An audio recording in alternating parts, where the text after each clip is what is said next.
তো hello guys, আসসালামু আলাইকুম। This is Sirajul Islam and you watching Siraj 3.0।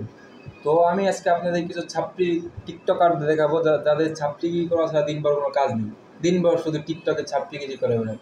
তো প্রথমে আছে জাইল্লা অ্যালেক সবুজ, ছাপড়ি টিকটকার, যে দিনভর টিকটক করে আর রাত্রে হুজুর সাজে। তো লেটস সি দ্য ভিডিও।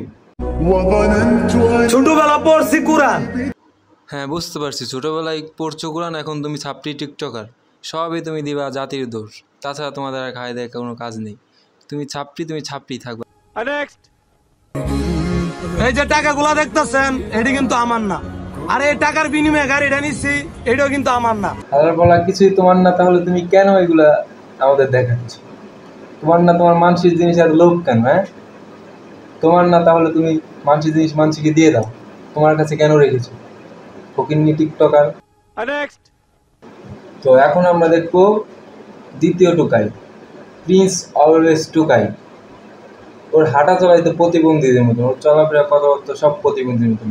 আপনারা এই ভিডিওতে নিশ্চয়ই দেখতে পাচ্ছেন যে কিভাবে প্রতিবন্ধীর মতো হাঁটছে। প্রতিবন্ধী ছাড়া অন্য কেউ কিভাবে হাঁটতে পারে? আর দেখো,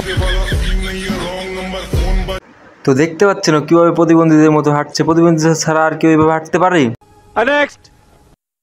আপনি খালি আমার টিকটক অ্যাকাউন্ট দেখছেন, ইফ ইউ নো আইডিয়া। আপনি খালি ওর টিকটক অ্যাকাউন্ট দেখছেন, ইফ ইউ নো আইডিয়া ও কত বড় প্রতিবন্ধী। আপনি ওর ভিডিও দেখলে বুঝতে পারবেন ও কত বড় প্রতিবন্ধী। ও প্রতিবন্ধী অটিস্টিক বললেও কম হয়ে যায়, ও তার চেয়ে উপরে। ও যে কত বড় ছাপড়ি, ওর ভিডিও দেখলে বোঝা যায়। ছাপড়ি টিকটকার, প্রিন্স অলওয়েজ টুকাই। তো আপনাদের আমি আরও কিছু ভিডিও দেখছি।